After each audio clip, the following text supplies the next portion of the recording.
Salut les mecs. Alors aujourd'hui, on va parler de JRPG, donc jeu de rôle japonais pour les intimes. Et surtout, on va parler donc de ces 12 JRPG qui m'ont toujours un peu frustré. Alors pourquoi ils m'ont frustré? Ces JRPG-là font partie effectivement de mes JRPG préférés, ça c'est une évidence. Mais je vais vous en parler aujourd'hui sous un nouvel angle, c'est-à-dire l'angle du « et si certains éléments avaient été améliorés ?» Est-ce qu'il y aurait possibilité de rajouter peut-être des nouveaux trucs à ces JRPG? En fait, ce que je veux dire, c'est que bien souvent, lorsque je joue à un jeu, et tout particulièrement à mon genre de jeu préféré, c'est-à-dire les jeux de rôle japonais, eh bien souvent, je me dis « ah, le jeu est bien, mais il manque peut-être cet élément. » Voilà. Bien souvent, ce sont des éléments narratifs, on va pas se mentir, parce que moi, je m'intéresse beaucoup plus au côté narratif plutôt qu'au côté gameplay dans ces JRPG, et puis même dans les jeux en général, mais tout particulièrement dans les JRPG. Mais parfois, et même plus souvent qu'à l'accoutumée, il y a des éléments de gameplay que je trouve effectivement soit lacunaires, soit mal placés dans certains de ces JRPG, voilà. Alors, tout simplement, cette vidéo sera donc l'occasion pour moi de donc vous présenter les JRPG que j'aime le plus. De manière, j'avais fait effectivement mon top 5 de mes JRPG préférés, donc en principe vous les connaissez déjà, mais voilà, ça va me permettre de parler peut-être d'autres JRPG dont j'avais pas eu le temps de parler la dernière fois, et surtout de vous dire ce que je considère comme étant des défauts de ces jeux-là, et comment corriger ces éléments que je considère comme étant lacunaires. Voilà, tout simplement. Alors, je vais arrêter avec cette introduction un peu en figurique, et on va tout de suite, et d'ores et déjà, commencer ma liste donc de ces JRPG que je considère comme étant pas tout à fait parfaits, et comment je les aurais améliorés si j'avais été développeur. Alors voilà. Bon, sans plus attendre, c'est parti.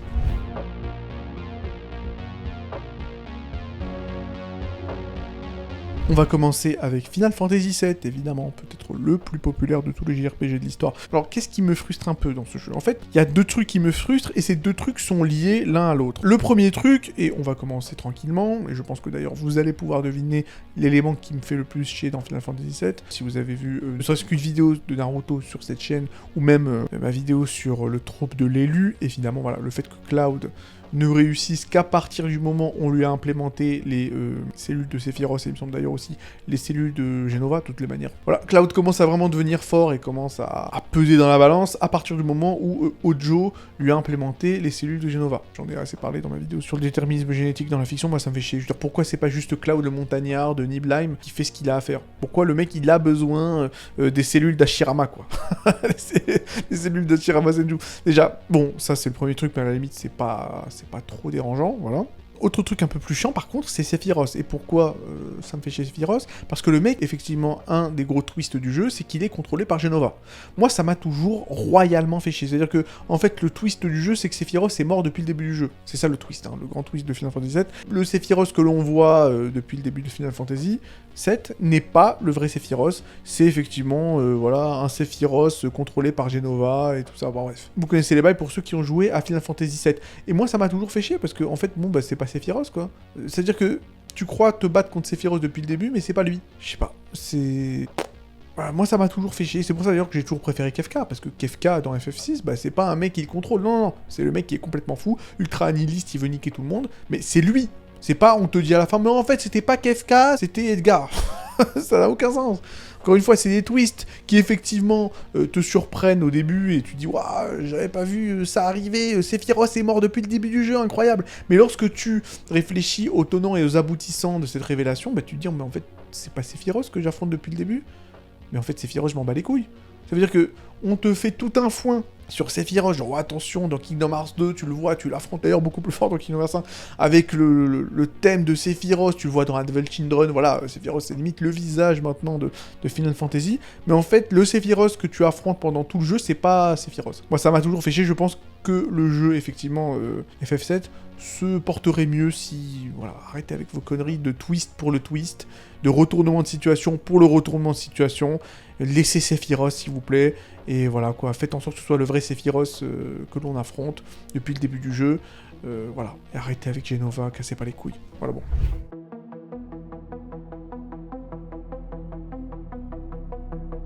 Allez, on va passer à Dragon Quest 8. Alors, Dragon Quest 8, évidemment, ça fait partie, effectivement, de mes JRPG préférés. Donc, alors, moi, ce qui me fait chier, déjà, et directement dans ce jeu, bah, on va parler de gameplay. Parce qu'effectivement, que lorsque le jeu est ressorti sur Nintendo 3DS, et qu'on m'a dit, effectivement, que j'ai été informé qu'il y aurait eu de nouveaux personnages jouables, bah, moi, évidemment, bon... j'ai interprété une très belle danse dans mon salon, j'étais très heureux. Je me suis dit, bah super, alors on va jouer peut-être Marcelo, on va peut-être même jouer Charnul, pourquoi pas. Bon, quelle ne fut pas ma surprise dans le côté négatif. Et bon, le souci c'est que voilà, quelle ne fut pas ma surprise quand j'ai appris que c'était Ruby et surtout Mori. Putain, imagine un mec plus hors sujet que Mori, voilà, qui seraient effectivement les personnages jouables, donc dans la nouvelle version, dans l'espèce de remake, entre guillemets, de la version Nintendo 3DS. Franchement, je trouve ça complètement con. Et à la limite, si tu veux, tu peux laisser Ruby, ok, pourquoi pas. Et Mori, à la limite, pourquoi pas, pour un mec un peu marrant. Le problème, c'est qu'il y a plein d'autres persos du jeu qui feraient beaucoup plus sens, en fait. Par exemple, l'espèce de magicien dans Arcadia, là, qui ressemble un peu à Hercule Satan, Mister Satan plutôt, hein, pour les puristes de DBZ. Je trouve qu'il aurait été beaucoup mieux de le prendre lui. Bon, Marcelo, pour moi, c'est incroyable. Pourquoi lui, il est pas jouable? D'ailleurs, à la fin du jeu, tu sais même pas ce qu'il devient. Il rend sa bague à Angelo, ensuite il disparaît, tu sais pas ce qu'il devient. Il aurait dû rentrer dans l'équipe. Tout simplement, exactement comme Magus dans Chrono Trigger, où au moins on aurait dû nous donner, à nous les joueurs, le choix de le prendre ou pas. Pourquoi Mori? Pourquoi Ruby? Ruby à la limite, pourquoi pas? Parce qu'elle a effectivement une relation avec Yangus, qui est donc effectivement mon personnage préféré de toute la série Dragon Quest. Donc à la limite, moi, ça me dérange pas. Mais Mori, bon... Il est ridicule ce mec. Et en plus, le pire, c'est que c'est le meilleur perso du jeu, quoi. C'est-à-dire que non seulement le mec, il sert à rien, c'est pas ce qu'il fout là, mais en plus, c'est le meilleur perso du jeu, quoi. Putain, quoi. Qu'est-ce que tu veux que je te dise? C'est terrible. Et pour Charnul, pour moi, franchement, il aurait dû être un perso jouable. Moi, en fait, pour Charnul, franchement, j'aurais une super idée pour lui. Parce qu'effectivement, Charnul, qui c'est? C'est un espèce de prince qui est donc en plus le cousin du héros, hein. Effectivement, je vous spoil, si vous jouez au post-game de Dragon Quest VIII, bon, et qui est un espèce de prince ultra arrogant et très lâche. Ce qui aurait été intéressant avec Charnul, parce qu'effectivement, c'est un personnage que tu prends dans ton équipe, mais il sert à rien au début des combats, c'est-à-dire dans l'arc où tu l'as dans ton équipe, il commence, il attaque à chaque fois au début, il donne un coup de poignard, ça fait même pas un point, et ensuite après il s'enfuit. Voilà. Évidemment, c'est pour se foutre de la gueule de ce personnage. Bon. Ce qui aurait été intéressant, c'est de le prendre dans son équipe et de l'entraîner. Et peut-être, à mesure que l'histoire avance, peut-être qu'il perd du poids ou un truc du style, et tu vois, à la fin, ça devient un méga chat. Ce qui aurait été vraiment intéressant, parce que dans le château de Argonia, donc le château de Charnul et son père, eh bien, il y a un dessin de Charnul mince, en fait. Il y a un grand, pas un dessin, mais un tableau de Charnul mince. Ça aurait été quand même intéressant de faire en sorte que tout au long du jeu, Charnul devient de plus en plus similaire avec le portrait frauduleux, hein, du prince Charnul dans le château. Parce qu'il est évident que, effectivement, lorsque tu rentres dans le château et que tu vois le portrait de Charnul, tu te dis « Ah, bah, c'est lui le prince !» Évidemment, la blague, c'est que quand tu vois la tête du prince Charnul, tu vois qu'en fait, c'est Majin Buu, quoi. Donc voilà, bon. Ce qui aurait été intéressant, c'est qu'il y a un système de perte de poids. Bon, bref, pas forcément en mode GTA San Andreas, mais à certains points de l'histoire, tu l'as dans ton équipe, et peut-être plus il prend du level, et puis il perd du poids. Bref, j'aurais trouvé ça intéressant d'avoir Charnul dans l'équipe, et pas Mori, quoi. Putain. Et au-delà de ça, j'aurais aimé effectivement que le grand méchant du jeu, Rapsorn, soit mieux écrit. C'est vraiment dommage, parce que moi j'ai bien aimé effectivement le twist comme quoi Dulmagus n'est pas le vrai méchant, mais qu'en fait il est manipulé par le sceptre de Rapsorn, et que Rapsorn est en fait un mec, un démon, un méchant monsieur moustachu dans le sceptre. Le problème c'est que Rapsorn c'est un gros méchant, quoi. C'est le gros méchant. En plus il est moche, dégueulasse, enfin je veux dire, bon voilà quoi. Le mec, bon, encore une fois, t'as l'impression le gars c'est JDG, quoi. Bon, encore une fois. JDG n'est pas moche ni dégueulasse, mais je veux dire, il a un peu la même carrure que JDG avant qu'il le mincisse, tu vois. Donc bon, je sais pas, il y avait pas moyen de faire un peu mieux, voilà. Si c'est pour faire en sorte qu'il ait la tête de JDG, autant lui donner la tête de Chad de JDG maintenant avec sa grosse mâchoire là. Sa grosse mâchoire. Donc franchement, JDG, là je prends petite parenthèse, franchement je pense que c'est peut-être le plus bel exemple de glow-up que j'ai jamais vu de ma vie, quoi. Bon, il était gros, mais putain, en perdant du poids, la mâchoire d'enculé que le mec il a, franchement, bien joué à lui, hein. Tous les mecs qui disaient ouais, je préférais quand il est gros. Bon, il était peut-être un peu plus marrant quand il était gros, mais en tout cas, bravo à lui, hein. Au niveau du Lux Max, tu peux pas faire mieux, hein. Bref, j'arrête les conneries et je passe donc de Dragon Quest 8 à Dragon Quest 11. Alors,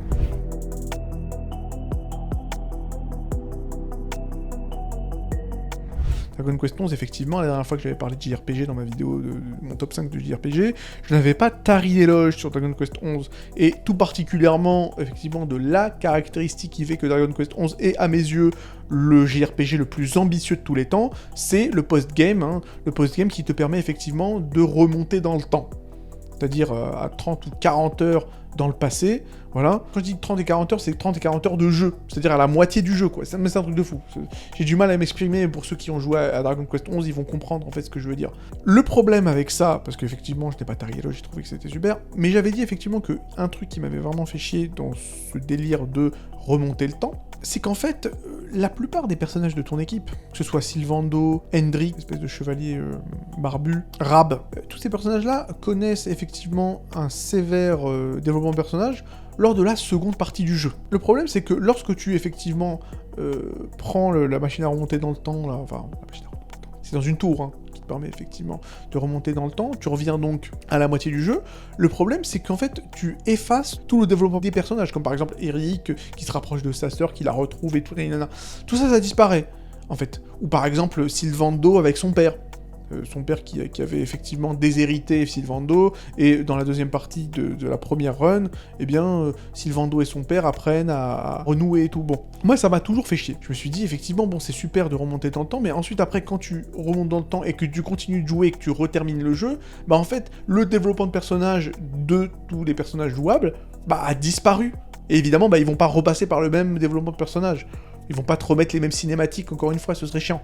Donc, tu te dis, mais en fait, à quoi ça sert d'avoir vu tous ces personnages se rapprocher de leur famille, que ce soit en ce qui concerne Sylvando ou Eric, ou alors affronter leur peur et tout, bref, leur développement de personnage, quoi. Ou tu vois, par exemple, la mage blanche, là, la sœur de Véronica, j'ai oublié son nom, Serena, voilà. Et effectivement, tu vois Serena qui apprend à faire le deuil, d'ailleurs en se coupant symboliquement les cheveux, de sa sœur jumelle Véronica, la meneuse hein, de leur fratrie. Tout ce développement de personnage disparaît lorsque tu remontes dans le temps et que tu sauves Véronica. Vous me dites, ok d'accord, c'est sympa ce que tu dis, mais alors comment tu répares ça? Je pense qu'en fait, tout simplement, il aurait fallu faire en sorte que le développement de personnage dans la première run de tous les personnages échoue. Par exemple avec Sylvando, je pense que, par exemple dans la première run, c'est-à-dire avant le post-game, je pense que Sylvando aurait dû échouer à se rapprocher avec son père. Je pense que Eric aurait dû peut-être ne pas réussir à sauver sa sœur. Je pense que pour Serena, elle devrait, je sais pas, peut-être tomber dans une dépression. Bref, vous comprenez là où je veux en venir. J'aurais aimé que tout le monde échoue, mais bon, que malgré tout, on arrive tout de même à battre Mordegon, donc le premier boss de fin, et qu'on arrive effectivement à sauver le monde, mais que tout le développement de personnage de tous les autres persos jouables soit totalement échoué, que tout le monde reste sur un constat d'échec. Et pourquoi, en fait? Parce que là, ça te donnerait vraiment l'envie de remonter dans le temps, pour réparer toutes tes erreurs, et pour faire en sorte que tout le monde puisse avoir son happy ending. Je pense que c'est ce qu'il aurait fallu faire. Et je pense même, plus loin que ça, qu'en fait, Serena est la seule qui a un physique bien particulier dans cette timeline, en fait. Dans la première timeline, c'est quoi son physique très particulier? Elle se coupe les cheveux. Bon, moi je pense que tous les autres persos devraient effectivement avoir ce physique-là, le physique un peu du mec vaincu. Peut-être que Eric pourrait avoir des cicatrices, peut-être qu'il perd un œil, peut-être que Sylvando, il devient ultra viril, je sais pas, pourquoi pas, vu qu'il est ultra efféminé, bon voilà.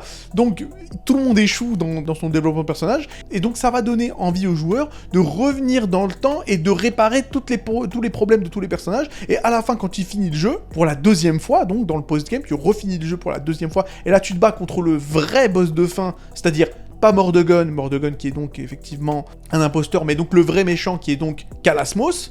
Là, tout le monde a réussi, tout le monde a son happy ending, tu restes pas sur l'échec de ta première run, et donc voilà, ça te donnerait envie de continuer à jouer, parce qu'en réalité, lorsque tu termines le jeu la première fois, en fait tout le monde est heureux. Bon évidemment, Véronica est morte, mais Serena a fait son deuil, donc finalement elle est morte, mais bon, c'est comme si tu disais qu'FF7 c'était une fin triste à la fin, parce que Aerys n'a pas ressuscité. Finalement si, malgré le fait que Aerys soit morte, tout le monde a accepté son deuil, elle est pas morte pour rien, elle s'est sacrifiée pour la bonne cause, et tout se passe très bien, voilà. Et c'est un peu le cas à la fin de la première run de Dragon Quest 11, et à la fin même, moi je me posais des questions, lorsqu'effectivement on te propose de remonter le temps, je dis mais pourquoi tu veux remonter dans le temps? Juste pour sauver Véronica? Est-ce que ça vaut le coup? Je veux dire, là, normalement, tout le monde est heureux, le monde est en paix, juste pour sauver la vie de Véronica. Normalement, il aurait fallu donner d'autres arguments, c'est-à-dire que peut-être que le monde est complètement dévasté par Mordegon, tout le monde a perdu ses proches, et là, on te demande, écoute, okay, soit on reste sur ce monde complètement défoncé,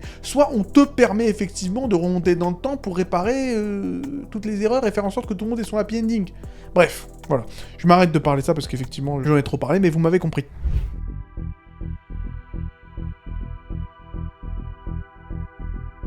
Bon, je vais aller un peu plus vite vis-à-vis des autres entrées, on va parler rapidement de FF12. Bon, FF12, quel est le problème de FF12 ? Évidemment, le problème c'est que Van et Penelo ne servent à rien. Van est censé être le protagoniste principal de Final Fantasy XII, mais il pue la merde, il sert à rien, il n'a aucun lien avec personne, mais ça de toutes les manières, c'est pas moi qui le dis, hein, j'ai pas inventé le fil à couper l'eau chaude, tout le monde le dit. C'est très simple, ce qu'il faudrait faire, voilà, on va pas commencer à parlementer naninana. L'important, c'est dégager Van. En fait, il faut dégager ce fils de pute de Van et mettre Bash. Parce qu'à la base, d'ailleurs, il me semble, lorsque le jeu a été créé, a été développé au début donc par Square Enix, Bash était censé être le héros. Ou alors Batière, je sais plus. En tout cas, Bash, il me semble. Bon, et à la fin, ils se sont dit, bon, Bash, il a vraiment une grosse tête de viking avec sa grosse beubare et sa cicatrice, le mec qui fait 1m90, il est stokos. Le petit japonais de base, il va pas pouvoir se mettre dans les bottes d'un mec aussi vénère. Il faut que ce soit un espèce de blank slate, un espèce de mec qui n'a aucune personnalité, tout est féminé pour que le petit japonais de base puisse se mettre à sa place. Donc on dégage Bash et on met Van, le mec qui n'a aucune caractéristique. C'est le problème, voilà. Et il a aucun lien avec personne. Tout ce qu'il veut faire, c'est juste être un pirate, et il devient pirate de l'air au bout de 2 heures de jeu. Tu te dis, mais c'est bon, son développement de personnage. Si on peut appeler ça un développement de personnage, ce que moi, effectivement, je ne me risquerais pas à appeler ça un développement de personnage, bah, c'est fini. Alors que Bash, voilà, le mec, il a échoué au niveau, effectivement, du fait d'avoir protégé son royaume, le royaume de Rabanastre, c'est ça ? Rabanastre, je crois, ou alors c'est peut-être le nom de la ville. Enfin bref, ça fait longtemps que j'ai pas joué. Il a échoué vis-à-vis du fait de protéger la royauté. Il a effectivement un lien avec son frère jumeau, donc Gabrans, qui est donc l'un des boss de fin du jeu, je sais plus quoi, bref, il y a Vayne et lui. Il y a Gabrans, bon voilà quoi. Van il sert à rien, c'est pas ce qu'il fout là, virez ce fils de pute et Penelo avec lui si c'est possible quoi, voilà quoi. Emballez ses pesées, dégagez-moi ces enculés qu'on n'en parle plus.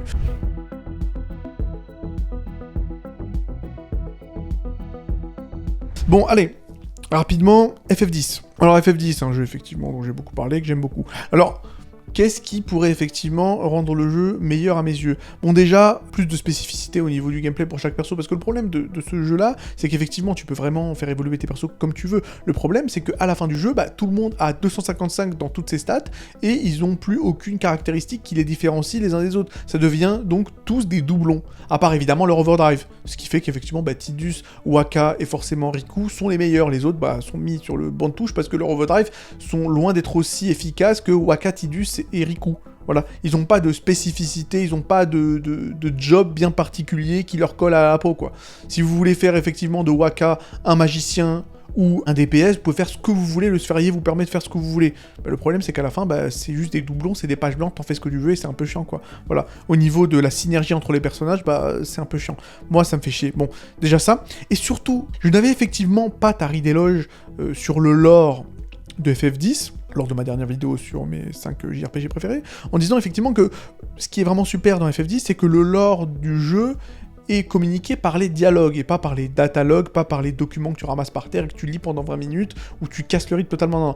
Toutes les informations, ou presque toutes, et c'est là où est le problème, sont communiquées via les cutscenes, et j'ai trouvé ça excellent. Le problème, c'est que c'est pas tout à fait le cas, finalement. Parce qu'en fait, il y a beaucoup de trucs qui ne sont pas expliqués dans les cinématiques. Et le gros truc qui n'est pas expliqué, c'est le fonctionnement de la Zanarkand de rêve. Dans le jeu, on te dit pas est-ce que c'est dans un univers parallèle, est-ce que c'est une île au large de Spira, est-ce que Zanarkand est peut-être sur Sin, est-ce que c'est une idée, est-ce que c'est genre limite dans le plan astral, le plan sidéral, je sais pas quoi. Qu'est-ce que c'est ? On te dit pas par exemple que Yuyevon est le père de Yunalesca. Tout ça, on te le dit dans FF10-2. Mais dans le jeu en lui-même, c'est un peu complexe. Et il y a beaucoup de gens qui n'ont pas compris. Et si tu veux comprendre, faut aller sur Internet. Il y a beaucoup de trucs qui auraient été très facilement explicables en réalité, et qui ne sont pas expliqués.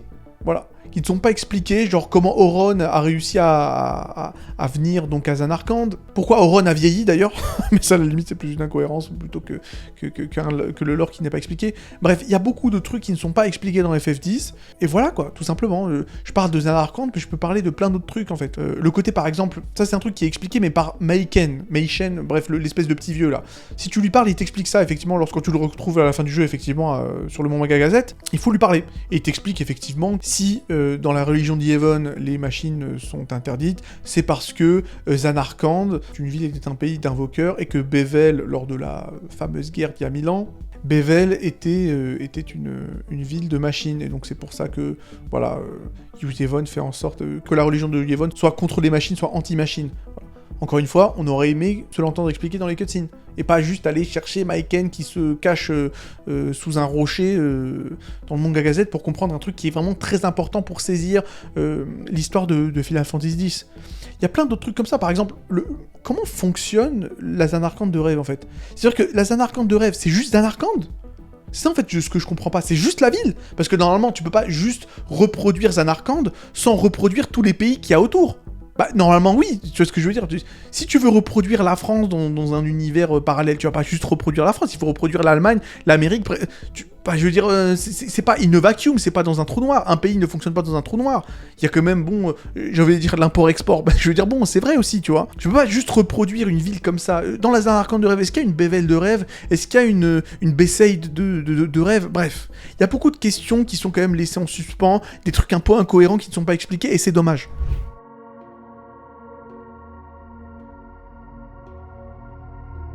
Ensuite, on va passer effectivement à la vache sacrée, Chrono Trigger. Alors effectivement, Chrono Trigger, j'en avais déjà parlé dans ma dernière vidéo sur les JRPG, j'avais dit que j'avais été un peu frustré par le manque de focus, le manque de ciblage, entre guillemets, sur les personnages jouables dans le scénario. Parce qu'effectivement, bon, quand on m'avait dit donc à l'époque que Chrono Trigger ce serait le jeu où on va remonter dans le temps, moi je pensais qu'on allait se retrouver un peu avec, je sais pas moi, comme l'épisode dans Justice League là, où tu vois effectivement Batman aller dans le futur et voir Bruce Wayne vieux, quoi. Voilà. Où tu peux voir effectivement Green Lantern, voir son fils dans le futur, bref, voilà, quoi. Moi, je pensais qu'il y aurait un truc un peu character focus, entre guillemets, voilà, bon. Le truc, c'est que c'est pas du tout le cas. Le scénario, pour 95% de sa durée, c'est, voilà, c'est un délire avec Lavos, voilà. Lavos, le parasite, bon... faire en sorte d'empêcher qu'il émerge du centre de la Terre en 1999, parce que sinon la Terre sera dévastée. Voilà, en gros c'est ça. Bon, on parle pas trop des personnages. Bon, il y a effectivement 2-3 petits persos qui effectivement sortent un peu leur épingle du jeu, comme Magus par exemple, voilà, ou Frog. Mais la plupart des personnages, que ce soit Chrono d'ailleurs, il parle même pas, Robot, Marle, bon... Tous ces personnages n'ont pas vraiment de développement, ils servent pas à grand chose, bref, voilà quoi. Sauf effectivement lors des quêtes annexes. Les quêtes annexes sont beaucoup plus intéressantes. Parce que oui, bon, on va le dire, Lucas, lors de sa quête annexe, on la voit remonter dans le temps pour essayer de sauver sa mère, qui donc, timeline de base, et là je crois c'est jambes coupées, ou en tout cas elle est handicapée moteur, et bien dans une quête annexe, on te permet effectivement de possiblement faire en sorte qu'elle ne soit pas blessée aux jambes. Voilà, par exemple, dans une espèce de machine, bref, voilà. Et c'est un peu le cas pour tous les autres persos, on peut remonter dans le temps, et il y a un peu de développement de personnages, bon, bref, c'est très intéressant. Moi, ce que j'aurais aimé, c'est qu'il y ait que ça. Pas forcément qu'on dégage Lavos, mais faire en sorte que Lavos soit lié au développement de tous les personnages. Par exemple, faire en sorte que Chrono soit lié à Lavos, tout simplement. Voilà, que peut-être que Lavos est, je sais pas, soit impliqué dans la naissance de Chrono, ça pourrait effectivement expliquer qu'il n'est pas de père, ou j'en sais rien, bref. Parce que après tout, on t'explique dans le jeu que s'il y a, à partir d'un moment, l'humanité a commencé à développer des pouvoirs magiques, c'est Lavos qui leur a permis ça, afin de les rendre plus goûtus lorsqu'il ira les dévorer, quoi. Voilà. C'est-à-dire que pour Lavos, c'est bien de créer des humains très forts, parce que les humains très forts sont beaucoup plus nutritifs lorsqu'il les dévorera en 1999, voilà quoi. Donc t'aurais pu faire en sorte que les personnages soient liés intimement à Lavos. Voilà. Faire en sorte que le scénario mette en son centre les personnages. Et pas comme FF12 par exemple, les personnages soient là et ils vivent l'aventure, mais en fait on s'en bat les couilles. C'est ça le problème de Chrono Trigger, je trouve. Après bon, Chrono Trigger ça reste quand même un chef-d'œuvre, il n'y a pas de souci par rapport à ça. Mais en tout cas ça m'a toujours un peu frustré, voilà, que les personnages ne soient pas au centre de l'histoire. Genre Chrono, on s'en bat les couilles, il parle jamais, je sais même pas ce qu'il fout là, bref, ça n'a aucun sens.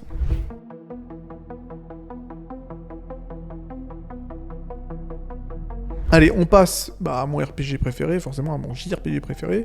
On va parler donc de FF8. Alors, FF8, je n'ai pas tari d'éloge évidemment sur ce jeu, mais je n'ai surtout pas tari de critique sur ce jeu. J'avais surtout parlé des incohérences et du manque d'explication, un peu comme Final Fantasy X d'ailleurs, hein, voilà. C'est-à-dire qu'il y a beaucoup de trucs dans le jeu Final Fantasy VIII qu'on ne t'explique pas du tout. Voilà. Par exemple, le premier truc, c'est Elon. Pourquoi Elon a la capacité effectivement de faire remonter le temps aux autres? Voilà. Pourquoi personne n'explique. Alors que, en une phrase, en une ligne de dialogue, c'était réglé. Il aurait fallu juste dire que Elon est une sorcière potentielle. Voilà. C'est tout. Pas besoin d'aller chercher midi à 14h. Ou même que c'est une sorcière elle-même, à la limite, pourquoi pas. Voilà. C'est simple. Là, tu expliques, c'est bon, t'as tout compris. Mais il t'explique pas ça. Personne se pose des questions. Pourquoi Elon a ces pouvoirs-là ? On ne sait pas. Il y a plein de trucs. Par exemple, j'en avais parlé, mais dans l'espace, lorsque Squall récupère l'Inoa, ils sont dans la mer, ils ont plus d'oxygène, et comme par hasard, il y a l'hydre, l'espèce de vaisseau rouge là, qui débarque comme par hasard, juste devant eux, avec du gaz, avec assez d'essence pour revenir sur Terre. Bref, tu te dis, mais ça n'a aucun sens. Il aurait fallu expliquer, il aurait fallu foreshadower la présence de l'hydre, il aurait fallu expliquer les pouvoirs de Elon, il aurait fallu expliquer pourquoi la BGU est mobile. C'est-à-dire que Galbadia balance des missiles sur la BGU, Squall revient à la fac pour faire en sorte de trouver un moyen de protéger la BGU, et effectivement, il apprend que la BGU est mobile, et donc maintenant, ça devient le véhicule, et tu vas pouvoir effectivement visiter le monde à bord de la fac. Bah écoutez, c'est super, mais il faudrait peut-être expliquer. Ce serait sympa d'expliquer, d'autant plus que toutes les autres facs, c'est-à-dire la fac de Trabia et la fac de Galbadia, ont ce même anneau, et d'ailleurs la fac de Galbadia devient mobile également. Il n'y a pas juste moyen d'expliquer comment ça se fait ? Comment ça se fait que les facs peuvent bouger ? C'est quand même con. Il y a plein de trucs comme ça qui me font vraiment royalement chier dans Final Fantasy VIII, alors que le scénario, en fait, est vraiment super.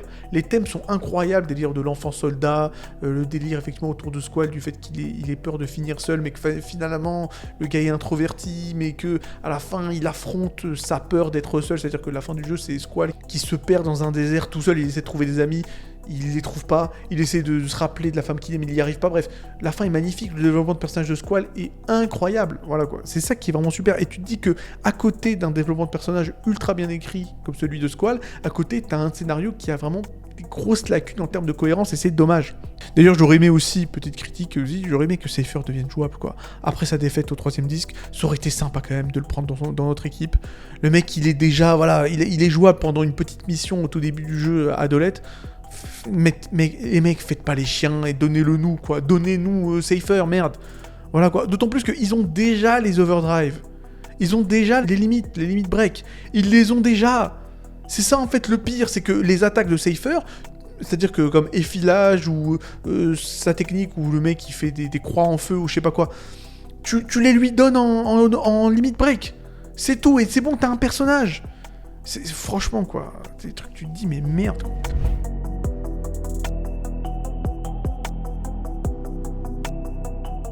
Allez, on passe à la suite. Tales of Vesperia. Pourquoi j'en parle ? Parce que, évidemment, le problème de Tales of Vesperia, et j'en ai parlé lors de ma tier list sur Tales of Vesperia, bah, c'est que Yuri, qui est effectivement, bon, techniquement parlant, le protagoniste le plus stylé de l'histoire de tous les JRPG. Voilà. En termes de protagoniste principal, Yuri, techniquement, c'est le plus stylé, c'est le plus cool. Voilà, c'est le plus cool, il a la classe, il est stylé, il a le côté, effectivement, Punisher, dans le sens où il tue des gens, c'est un tueur en série, il tue les méchants, entre guillemets, voilà, en mode sans pitié. Il a ce côté classe, il a ce côté dark, il a ce côté big boss. T'as vraiment l'impression, lorsque tu joues Yuri, que tu joues le boss du jeu, quoi. Voilà. Le problème de Yuri, évidemment, c'est que son développement ne fait aucun sens. C'est-à-dire qu'à partir de la moitié du jeu, ou à la limite aux 3/4, tout le monde découvre, tous les mecs de l'équipe, de ton équipe de personnages jouables, découvrent que c'est un tueur en série, mais tout le monde oublie. Ils disent « Ah, t'es un tueur en série, ok, bah faut que tu arrêtes. » Et ça s'arrête là. Il n'y a pas de développement, il n'y a rien du tout. Il n'y a pas de conséquences au niveau des actions de Yuri. Ça n'a aucun sens. Même, ça n'a aucun sens, mais vraiment aucun sens. Parce qu'à un moment donné, Yuri, effectivement, fait la leçon, je crois, un espèce de gros oiseau vénère qui veut tuer Estelise parce qu'il dit oui, il faut la tuer pour le bien commun. Et Yuri dit non, c'est pas bien. Mais tu te dis, non, espèce d'enculé. C'est ce que tu fais depuis le début du jeu. Tu tues des gens en partant du principe que le monde se porterait mieux s'il serait mort. Bah ouais, et Yuri, derrière, il dit, espèce de gros oiseau, j'ai oublié son nom. Ouais, ce n'est pas à toi de décider qui doit vivre et qui doit mourir. Tu te fous de ma gueule, Yuri, ou ça se passe comment ? Mais à la limite, même ça aurait pu passer s'il y avait une liaison. Dans le sens où Yuri comprend que tuer les gens, c'est pas bien. Ce qui aurait été merdique, hein, si vous voulez mon avis, je pense qu'il aurait fallu le rendre plus dark. Mais admettons. Et à partir de cette leçon-là, il fait la leçon à l'espèce de gros oiseau qui veut tuer Estelise. Voilà. Le problème, c'est qu'il n'y a aucun lien entre ces deux développements-là, en fait. C'est juste que Yuri passe pour un énorme hypocrite. Bref, c'est dommage. C'est dommage que, effectivement, ils ne soient pas allés plus loin. C'est dommage que le développement de Yuri s'arrête à la moitié du jeu. C'est vraiment dommage, ça n'a aucun sens. Bref, voilà.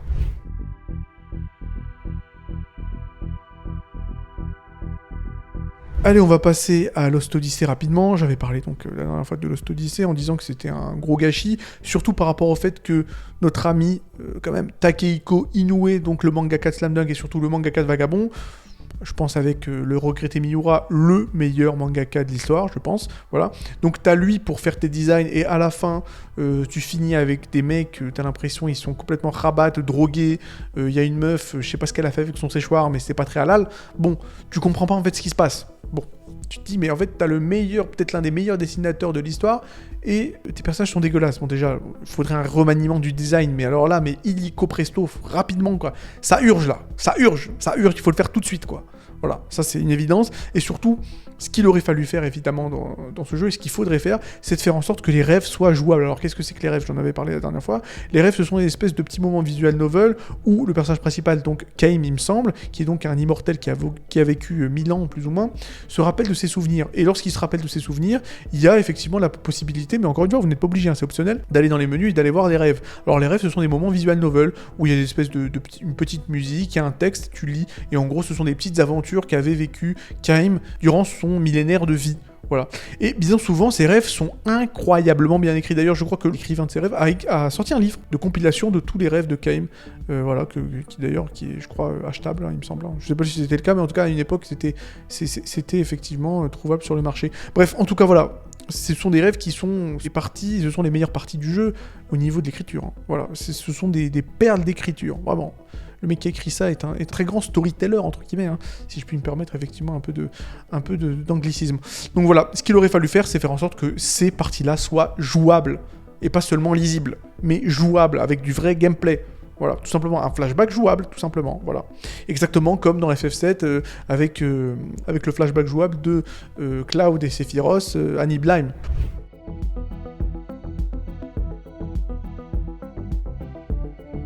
On continue, allez, assez rapidement parce que là je commence à fatiguer. Wild Arms 3. Alors Wild Arms 3, qu'est-ce que je voudrais pour ce jeu? Qu'est-ce que j'aurais voulu pour ce jeu? Il aurait fallu que ce jeu soit filé à la team Tales of, ni plus, ni moins. Pourquoi je dis ça?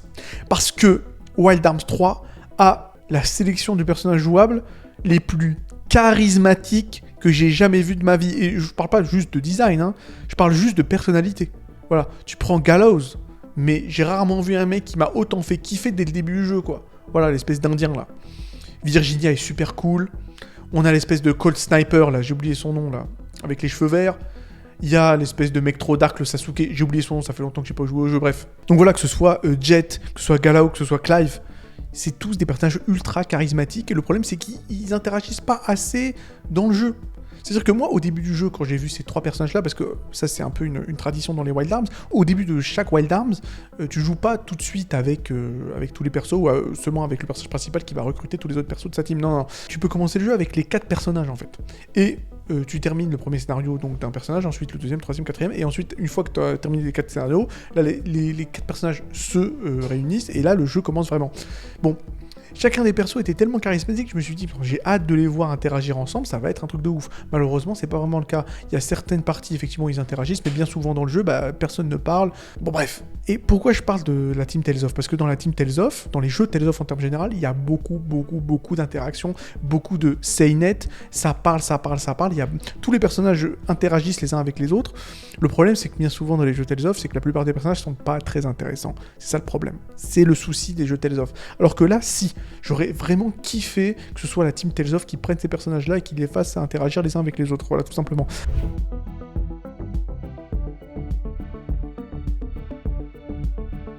On va finir cette vidéo rapidement. Allez, Kingdom Hearts. Pourquoi Kingdom Hearts? Parce que j'aurais aimé que ce jeu ne soit pas écrit par Tetsuya Nomura, tout simplement. Parce que Tetsuya Nomura, c'est un mec qui sait pas écrire. C'est un mec qui sait faire des designs quand il est pas sous coke.